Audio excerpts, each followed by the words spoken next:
Chinuch in 21st century. Chinuch, we know, it's one of the holiest missions we have towards our kids, our children, is Chinuch, how to educate them properly. And 21st century obviously has its challenges. We know in Tehillim, David HaMelech says, Tehillim Chet, Ma enosh ki tizkerenu uben adam ki tifqedenu. Ma enosh ki tizkerenu ben adam ki tifqedenu. The Mefarshim say, Pikadon, it's our kids.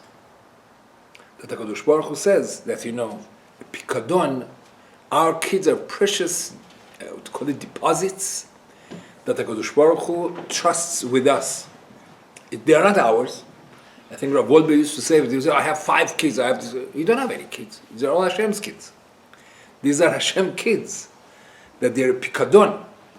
It's a precious deposit that HaKadosh Baruch Hu has given to us to do our best, how to raise them, how to educate them. And we know, youth, it's a beginning, it's Genesis, beginning. And in Kohelet, David HaMelech, Yeshua HaMelech says, Hechacham einav berosho. Smart person's eyes are in his head. Rabbi Chaim Vital asks an obvious question. He says, what do you mean? Hechacham einav berosho. Everybody's eyes are in his head. Well, what is, Hechacham einav berosho? So Rabbi Chaim Vital says an unbelievable insight. He says, Hechacham, a smart person, his looks, his thoughts, his focus, it's on the beginning. Because the beginnings are everything. In Judaism, beginnings, Genesis, it's everything. So, Bereshit, Gaon says the entire Torah is in the word Bereshit. Bereshit, beginnings are everything. I just really, recently saw, if you know, that Rabbi Shimon Bar Yochai never had a Bet Midrash. There was no yeshiva from Shimon Bar Yochai. Always he would go out. That the Zohar HaKadosh says, Ve'ala bechakla beine ilane ve'yatve. They would go out to gardens. And there they would sit and they would study. How come? Why would you go out? The Gaon says, because when you go out to the nature, you're very close to Hashem. Because the nature is untouched by human beings. Right? When you go out, and Gaon says, the beginnings are everything. Beginnings are everything. And this is, that's what Rabbi Shimon Bar Yochai, Gaon says that maybe the house, any house that was built, how do you know what kind of intentions and attentions the builders had? What was going in their minds? Was their mind pure when they're building this house or not? So that affects the house. Gaon says a shul that was built, the Kedusha v'Tahara, that all the builders, everybody had the purity of their thoughts and kavanot. People would go there and daven with kavanah. It's all otherwise you're better off. Like Rabbi Shimon Bar Yochai, he would not trust. He would go out. Beine ilayne.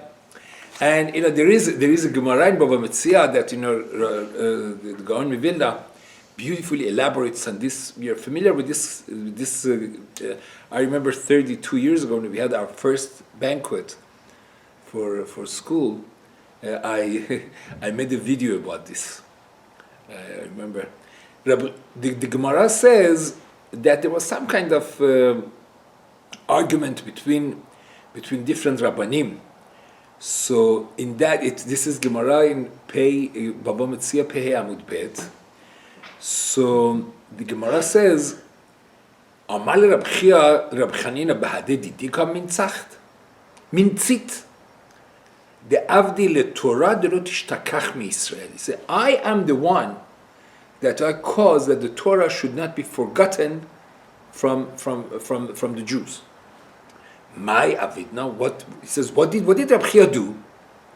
He says, Azlina v'shadina kitna v'gadilna nishbe. Yeah, I went and I planted, I guess, flax, and from those flax I made nets, traps, and I went v'tzayidna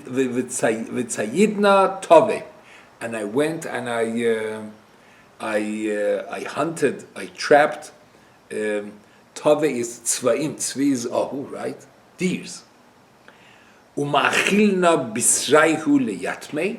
I shechted these deers and I gave the meat to be eaten by orphans. The arichna megilta, and then after I shechted these animals, I took from the skin. I processed the skin. I made parchments. Right, the katavna chamisha chumshe, and I wrote the chumash on these parchments, and I started umakrina chamisha yanuka, and I went and I started teaching Torah. So Gaon Mivilna asks the obvious question: what kind of business is that? Right? He wants to go and to write Sifrei Torah. I mean, those days they didn't have on parchments. Go to the market, buy. They have parchments in the market. Go in the market, buy it, and write it, and yalla, start teaching. But what is this business of going and planting the flax in order to make the nets, the traps, and then go to traps the deer? Why do you need that? Gaon says the same thing. It all depends on the purity of a person's intentions. That from the time we would go and plant the flax, the Rabbi Chia would say, Hashem, please, these things that are make, and it could be matzliach. That's why Rabbi Chia otherwise there's no reason. He could have just gone to the market, gotten some parchments, written the thing, and the Torah, and start teaching. So we see it's the same yesod. It all goes. It depends that the beginnings. The beginnings have. It all has to do with the beginning. If the beginning is right, Be'ezrat Hashem, whatever is going to come afterwards, it takes after it, right? The Zohar HaKadosh says, when a person wants to build a house, so we do Chanukat Habayit, the same thing. That the beginning of, and some people, there is, I've done it for some people, when they're building a house, mamash, there was a person when they started wanted to pour the concrete. I went there and there's a Zohar. It's in Chanukat Habayit. That it says that from the beginning when you build it, it should be with the pure intentions, the kavanot, and then whether it's a house, whether it's a shul. I told you, Gaon Mivilna says, it is a shul, but Knesset. If here when we were building this, Mr. Javaheri did a lot of carpentry, and I told him, I said, please have kavanot that that everything. I knew this Gaon, that everything, and Baruch Hashem, it's a holy place. That we have been all the Torah and Tefillah that has been in this place. It has to do with the purity of the kavanot.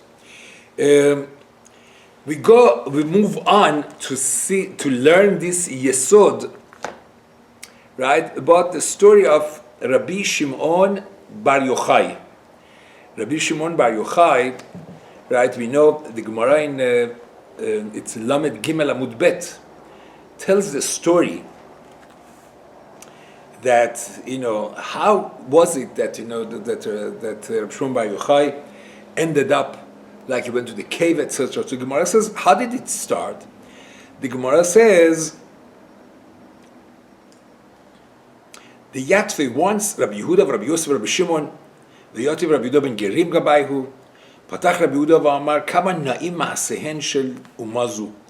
That they were sitting, and Rabbi Yehuda, it was very politically correct at the time. I think the Romans, they were ruling in Eretz Israel, and he came and he praised the regime, and he said, "Wow, look how they have built our land." He says, "Tiknu shvakim," they built markets for us. Tiknu gisharim, they made bridges for us. Tiknu marchatzaot, public baths and stuff. Rabbi Yossi shatak. Rabbi Yossi didn't say anything. Ne'ena Rabbi Shimon Bar Yochai v'Amar. Then comes the Rabbi Shimon Bar Yochai. Now, who is Rabbi Shimon Bar Yochai? Right? Rabbi Shimon Bar Yochai, we know that Rabbi Akiva had, the Gemara says in Yevamot, Rabbi Akiva had 24,000 Talmidim, and we know that they perished in the days of Omer. All the 24,000 perished because because they were lacking in Badam Lachavero. They didn't have respect for each other. Then the Gemara says, after this happened, Ha'olam Shamam, like in the Jewish world was dead actually, mamash. But Rabbi Akiva, we have to learn from Rabbi Akiva not to give up. The Gemara says Rabbi Akiva went to the Darom, and he picked 5 Talmidim. One of them was Rabbi Shimon Bar Yochai, and from these Talmidim there was a renaissance, there was a resurrection of the Jewish nation. That's what Gemara says. Before this, Ha'olam Shamam, the Jewish world was dead, so to speak. Rabbi Akiva went and he picked Chamisha Talmidim, these 5 students. One of them was Rabbi Shimon Bar Yochai, and from these, and it's very interesting to remember when Rabbi Akiva started teaching them, he was put in jail. Rabbi Shimon Bar Yochai, his father was very well to do. So he was going to Rabbi Akiva, teach me Torah. He loved to learn. So Rabbi Akiva told him, יותר מאשר העגל רוצה לינק, הפרה רוצה להעניק. More than a calf wants to nurse, the cow wants to milk, to nurse, But it's dangerous. So no, if you don't teach me Torah, I'm going to go tell my father, he's very influential, they're going to kill you. He was forcing Rabbi Akiva, right? He had such a love for Torah, Rabbi Shimon Bar Yochai. Anyway, so here, after Rabbi Shimon Bar Yochai came Rabbi Shimon Bar Yochai, I guess maybe because also he was wealthy, he wasn't scared. He would speak out his mind. He wasn't politically correct. He got up and he said, whatever they did for themselves. They don't care about us. He says, כל מה שתקנו, לא תקנו אלא לצורך עצמן. Whatever these Romans did, it's for their own sake. He says, תקנו שווקים, right? It's, he says, they made markets, it's להושיב בהן זונות. To put there zonot to take away our youth, right? Merchatzaot, whatever they did is to collect taxes, etc. They didn't do anything for us. So then there was a Ger Tzedek there. He didn't know anything. He went and he said outside what was said inside the Bet Midrash. And Rabbi Shimon Bar Yochai Rabbi Yehuda was elevated, right? He became Rosh HaMedabrim because he spoke politically correct. He praised the regime. Rabbi Shimon Bar Yochai, the gezerah was that he has to die. They're going to kill him. So Rabbi Shimon Bar Yochai, we know the story. He ran away. The Gemara says first, for some time, he was in a Bet Midrash, and his wife, him and his son, Rabbi Shimon Bar Yochai and his son Rabbi Eliezer, right? They were in a Bet Midrash, a hidden Bet Midrash, and his wife would bring them food. Then Rabbi Shimon Bar Yochai, he figured Rabbi Shimon Bar Yochai's wife was the daughter of Rabbi Pinchas ben Yair. He was afraid that they're going to take his wife and torture her, and she's they're going to be revealed. So they ran away and they went to a cave. Right? They went to a cave and they were hiding there for 12 years. Right? And these 12 years, the Gemara says, HaKadosh Baruch Hu made a miracle for them. There was a carob tree, right? I saw this year in Midrash that, this carob tree on Fridays, Lichvot Shabbat, would give dates, right? And they had water, so the parnasa was given by Hashem. So every day they would dig a hole. They would take off their garments because they wanted the garment to be good for davening. They don't know how many years they're going to be there, and then they would just take the garments and cover themselves with sand and learn Torah. After they came out, after 12 years they were in that cave. 12 years they were in that cave. So it says, right, 12 years they were in that cave after they came out. I mean, it says Eliyahu Hanavi, after 12 years, Ata Eliyahu v'kama pitcha de ma'arta. He stood at the entrance to the cave and he said, Amar, Man lud ele Bar Yochai, the mit Kaisar. Who could give the news to Bar Yochai that the Caesar died? And usually, when the Caesar would die, the Gezerot would be finished. It's over. He's safe. The coast is clear. Ubatil Gezertei. Nafku v'chazu inshe the kag. Right? So I'm not going to go into the whole story, right? They come out, wherever they would look, they saw people are like planting and doing what their mundane lives. Wherever they would look, there would be a fire. Hashem, a heavenly voice said, go back to your cave. They went to their cave, and then there was one more year, and then, now when they came out, they learned some more Torah. They were more positive, and Rav Shimon Bar Yochai saw somebody on Friday, was like, with Hadassim, Lichvot Shabbat, he was going, look, So then it says that his father-in-law, Rabbi Pinchas ben Yair, right, he saw him, he saw Rabbi, when they, right? So it says, the Gemara tells us, Shama Rabbi Pinchas ben Yair Chatnei, he was his father-in-law. V'nafak la'apeh, he loved him dearly, Rabbi Pinchas ben Yair. So he went, Ailei lebeit banya. He took him for after 13 years to bathe him, right? When he was like washing and all the dust and everything from it, like it was bleeding, etc. Pinchas ben Yair was crying. Hava kabachi the kanatru dimat einei the kamtzavchale.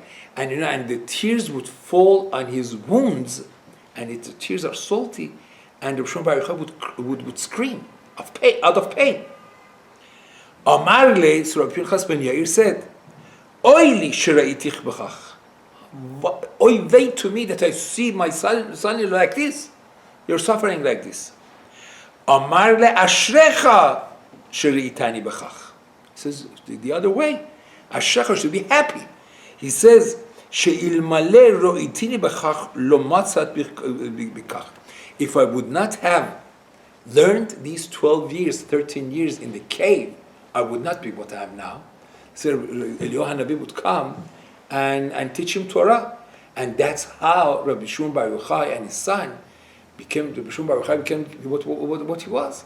Before he went to the cave, he wasn't at all in these kind of madragot, right? It all happened after the cave. So you see, this year for the first time, I was thinking why did you need that? Why did Rabbi Shimon Bar Yochai need to be isolated for 12 years, 13 years in a cave to go Rabbi Shimon Bar Yochai? And I was thinking, maybe this is what the Gaon says, and we see it all over. Because this is the beginning. This is the renaissance of the Jewish nation. As the Gemara says, before that, ha'olam haya shamem. There was no Torah. And if there is no Torah, there is no Judaism. We know that. Right? When Hashem gave the Torah, it says, if you accept the Torah, fine. Otherwise, sham tehek kvuratchem. Over there, you're going to be buried. Why doesn't it say kan? The Mepharshim say, it doesn't make a difference where. If there is no Torah, even in Eretz Israel, if there is no Torah, there is no Judaism. Ein umatenu umayla b'torotah. What has kept our nation, it's Torah, right? Unfortunately, for thousands of years, we didn't have our own land, our own army, etc. But we survived because we have Torah. Torah is Jewish survival. If there is no Torah, so that's why when the Talmid of Rabbi Akiva passed away, Ha'olam was Shamem. It was like a midbar. There was no Judaism.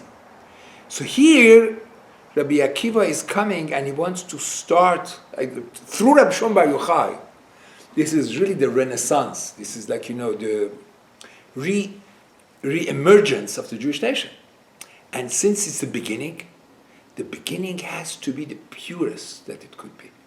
And maybe that's why that's why Rabbi Shimon Bar Yochai had to be isolated, totally detached He didn't know what was going on in the world till Eliyahu Hanavi came and he said, who was going to go and tell Rabbi Shimon Bar Yochai that that the Caesar is dead. He was totally isolated, right? And it was needed. As he says, if not for this, he would not have become Rabbi Shimon Bar Yochai. That isolation was to ensure that this new beginning, this new genesis, new emergence is pure, because everything goes and grows from those seeds that are planted in that genesis. So now, why am I telling you this, and what does it have to do with education, chinuch, in the 21st century? Here it's interesting. It talks like he says. Rabbi Akiva talks about. He says tiknu shvakin lohoshiv bahen zonot, right? All the exposure, what's happening now, like in the world in the 21st century, we had never ever had these kind of circumstances that our youth are at risk. Right, with the internet and all these things that's going on, it's mamash. All our kids are at risk, right? The Gemara says, after Chet Egel, Moshe Rabbeinu told Hashem, HaKadosh Baruch Hu, what do you expect from them? Right, the Egel, the golden calf, you gave them all the gold from Egypt, etc., etc. That's a consequence. The Gemara says it's like mashal. If a person would take his son, his teenage son, bathe him and dress him, etc., and you put a bag full of golden coins, you hang around his neck, and you take him near Shuk Shel Zonot. What should he do not to sin? It's actually mission impossible. It's mission impossible. The Yetzer Hara is awake. The Yetzer Hara wasn't invented now. It's right. It's and what I call it's not Hollywood. It's Hollywood. It's celebrating, and it was never ever before. Right. We were all teenagers. Right. We all had Yetzer Haras, etc. Right. But to do anything inappropriate, it would take. Now it's ma ya'aseh v'lo yachta. Ma ya'aseh v'lo yachta. You don't need to go out anywhere. You have the smartphone, right? You don't need anything else. And a lot of parents, they're very naive, right? They think they put codes, etc., etc. The kids could outsmart everybody and anybody. And this is a problem all over. It's a problem all over. And the kids, and you see, this is the youth. We have to realize. The kids are a pikadon. It's a deposit. It's a precious deposit that HaKadosh Baruch Hu has entrusted us, given to us, and we have to make sure that these kids, right, they are going to have that genesis, that the beginning. It's as pure as it could get. It's the parent's responsibility. You see, there is, we know we have all kinds of schools. You have Torah schools, and you have more modern Orthodox schools, so to speak. It's all within the realm of Orthodoxy. But you see, there is a big divide on how to tackle technology, right? Schools, Torah schools, they don't allow that kids should not. Obviously, it takes a lot of. You see, really, just to share with you another Gaon Vilna, that the Gaon says that the bore, the pit that they threw Yosef HaTzadik in. The Torah says Habor Rek Ein Bo Mayim. That's what it says. The Gemara says, obviously, if it's empty, there is no water there. So why does the Torah have to repeat Habor Rek Ein Bo Mayim? So the Gemara answers, Mayim Ein Bo, but Nechashim va'akravim yesh bo. That the reason the Torah says Habor Rek Ein Bo Mayim is, I wish it was empty, but it was empty from water but there was full of nechashim and akrabim, scorpions and snakes, etc. Gaon says this is what it brings a Zohar HaKadosh, that in the brain, our minds are like this bore. And the Gaon says if you don't fill it with Torah, with water, it's not going to be empty. It's going to be full of nechashim and akrabim.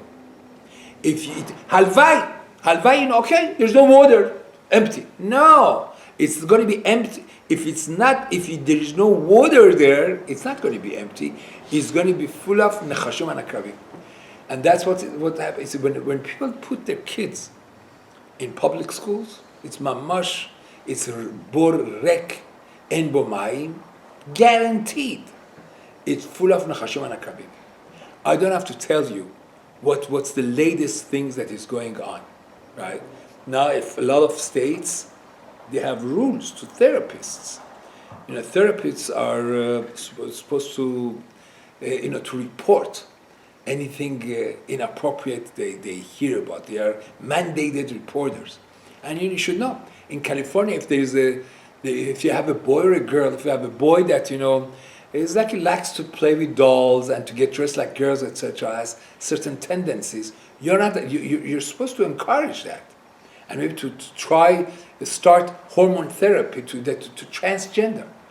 If you try to talk them out of it, the therapist would be a mandated reporter. They're going to report it to the government, right? They are all over. You go like the birth certificate, boy, girl, other, right? I mean, sometimes people don't know. We want our kid when he grows up to decide which gender they're going to be. What's going on with it? All these Hollywood is creating constantly. They have, but just listen to the news. Whatever the movies that they create, certain percentage has to say something to encourage transgender and this and on, right? This is liberalism, and this is just being. This is 21st century America and world. Even kids, you go to. I went a couple of years ago. I took my kids to the Beverly Hills.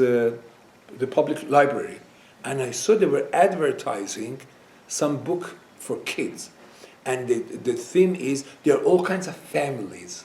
There are some families there is a daddy and mommy. There are some families there are two mommies. There are some families there are two, and I don't know what. This is what's going on there. This is what the kids get exposed out there, right? And a kid that has access to smartphone, that's it's what could he do not to get off track? It's impossible. Mission impossible. We need to create for our kids an environment like Rosh Hashanah. We need this kind of cave to try. It's not going to be obvious if you're not going to be successful 100%. It's impossible. But we have to do our best. Right? That's why I'm saying, in school, I tell the kids, you could go to any high school you want to go. We recommend, right? Not only that in school, in Tashbar, we have a policy of, we work on it very hard, really to keep the kids, protected, right? They cannot have smartphones. The parents are supposed to have filters. The kids, if they have to go to do something on internet, there should be supervision, etc., etc. But even when they go to high school, they are not old enough to have that, right? A mature person, yes, maybe he's gonna. Even that we have so many problems with, but at least, right? It's a challenge all over. But at least the kids, it's our duty. It's our duty to do our best to provide these kids an environment that first of all, this bore is not wreck, to put there as much water, Torah as possible. If you don't put Torah, and the kids have to be excited about the Torah, right? It has to be taught to them in a way, besimcha, and to challenging, etc., that they love to learn. To fill that bore with as much pure Torah as possible. Otherwise, it's not going to be empty. The shikasim urmasim, the nechashim and akrabim are all over waiting to enter these pure borot, which is the neshama of our kids.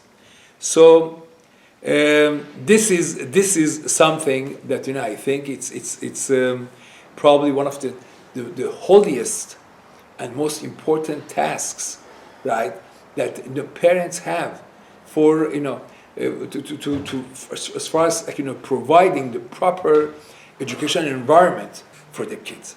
Then we know it says Veshinantam levanecha vedibarta bam. Veshinantam levanecha vedibarta bam.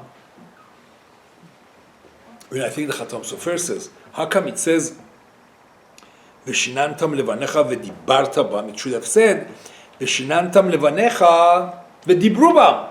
You should teach your kids, right? And they should talk about Divrei Torah, but it doesn't say that.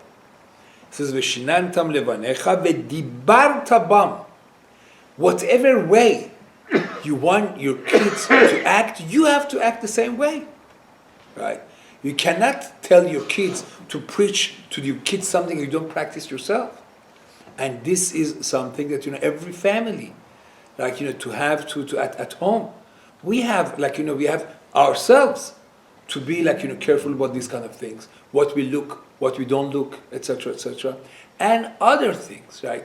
If we talk about to our kids about emunah and bitachon, and we don't have that emunah and bitachon, and the kids see that the father or the mother, they lose themselves and they're depressed, etc., what kind of message we are giving? You could talk about bitachon yomam balayla. If we don't practice it in our own conduct, there is no way to teach our kids. There is no way. No, it's not possible. When you talk about to our kids about honesty, integrity, in business, in everything else, we need to act like that. We have to be, the kids, they, the way we act affects them much more than all the preaching that we do, right? This is, and that's what makes Chinuch the most difficult task we have in life, is that it's not about the kids. It's about us. It's not about the kids. It's about us, right? It's when we have when we act and we live by the Torah standards, right? That we constantly I tell the kids in the school, it's like, look, Derech Eretz Kadma Torah, the entire Sefer Bereshit, right? HaKadosh Baruch Hu doesn't give us any mitzvot. Out of 613 mitzvot, right? Only 3 mitzvot are in Bereshit. 610 are in 4 Sfarim, right? So what is Bereshit? Bereshit is all about Derech Eretz. Bereshit is all about how to be a mensch. Right? We learn from Avraham Avinu, Yitzchak, Yaakov, all this, their lives. What we learn from, it's called Bereshit. It's called Sefer HaYashar, right? The proper how we should interact with each other, and the kids see that. The kids see that. If they see the father, okay, fine, he goes and he davens and this and that, but when it comes to business, there's no integrity. There's no honesty. Like if you tell your kid, okay, tell him I'm not home, and you're right there. And if we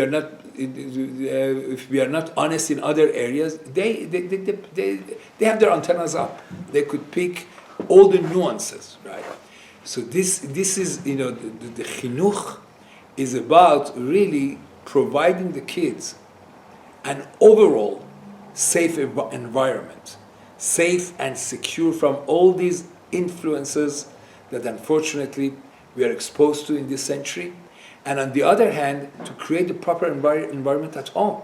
It's so important, right, that there is shalom bayit at home, or at least I constantly tell parents, if there are any disagreements, it should be in private. The kids should see only love and respect, right? That's it's something that all the gedolim they point out to this. When we provide the kids this an overall environment, whether it's in the house, the relationship that we have, and also outside the house, and to do our best to really, we just had, we were talking to some parents, like, where did this kid get this, all this inappropriate stuff? turned out that they had an old laptop that they thought it was in the house, and the kid has gone. I don't know. The kid wasn't not from our community. It was a kid like 10, 11 years old. He had gotten figured out all the thing and everything. It was exposed to everything, and unfortunately, friends. We could secure the school environment, but who they associate with cousins in the outside, etc., etc. It's really it's a very very difficult task that I don't think ever any Jewish families, right, had these kind of challenges. It was never, right. These are the 21st century challenges, and that we need to tackle, and that's why we have to daven. We have to daven when we conduct ourselves properly, and put our kids in schools that they have these guidelines. I said Torah schools. This is the policy. The more modern schools, they say no. It's an environment that we have to deal with, and it's better if they are already, we trust them, and with this and that from a younger age, which I believe it's a very grave mistake. I believe this is a very grave mistake. I tell the kids, I went to yeshiva after I graduated from college, right? So it's you can, and I came from a background like in Israel, the schools that I went was like more modern schools, and unfortunately it doesn't work. I really don't think it's a good policy of at this young age to trust the kids that now they could have the smartphones and all the access to the internet, and they're gonna keep clean. Ma ya'aseh velo yachta. It's not their fault. Ma ya'aseh velo yachta.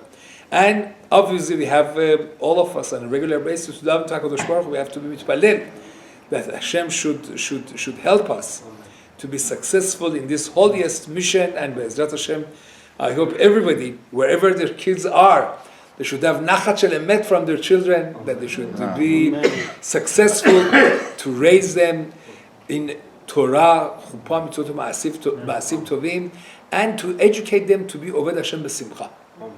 It's very important. It's very important. If it's not b'simcha, it's not going to go, right?